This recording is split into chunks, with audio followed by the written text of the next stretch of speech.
Hey, Heather from Hooked on Pickin here. I'm standing in my carport in the middle of December. It's almost Christmas time, and I'm having to unbox pallets outside. Why am I making this video? I want to tell you my dream. I have a dream to be able to create a warehouse where I can work inside in the warmth and not be out in my carport. Now, thankfully, we've got decent weather today, but most winters this is not possible. So I want to show you here. I'm unboxing a bunch of product that I've already gotten. I've already done a video on this, so you can check that out. But I want to share with you my plan. Currently, right now, I have to unbox any pallet that I get in my carport. My office space that I actually do a lot of my listing is currently 200 square feet. So obviously, there's no way I can get any kind of pallet inside my office space. So I usually do it from here, and then I go right into that door where I can take one of the products and list it easily. And then if I do any kind of eBay storage and stuff, I have to store it in a personal shed, which I'll show you now.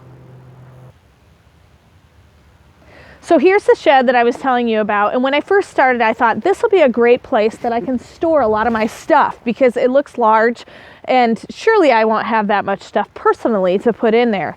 But one of the issues that I run into is that I don't have a basement in my home, and so a lot of our seasonal stuff goes there. So let me kind of give you an idea of the reason why I don't really use this for my business. So this is the door to my downstairs part of my shed, and if you notice, you probably have a garage that looks like this. So I actually asked my 3 children, please put your bikes away, and this is what it ended up being.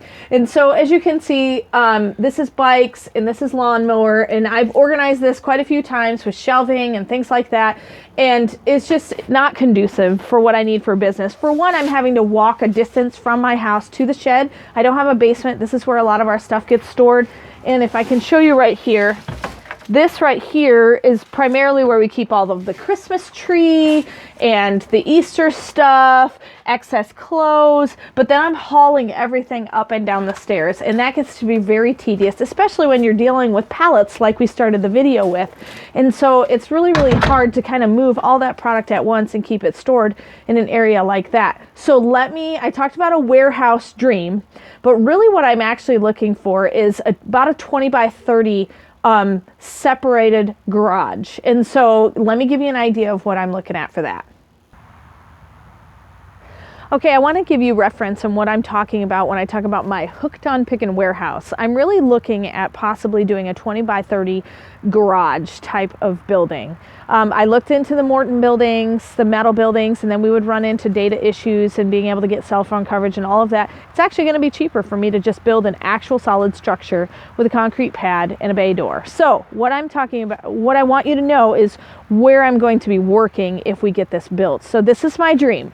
So as you can see, this is the front of our house. The American flag, right around that area is where our front door is, by our nativity is. It's the front of our house. And then as you go this way, this is the corner of our house. And you can see the shed that I talked about earlier is right there in the back. And then if you look over this direction, this is still our property all the way to the road.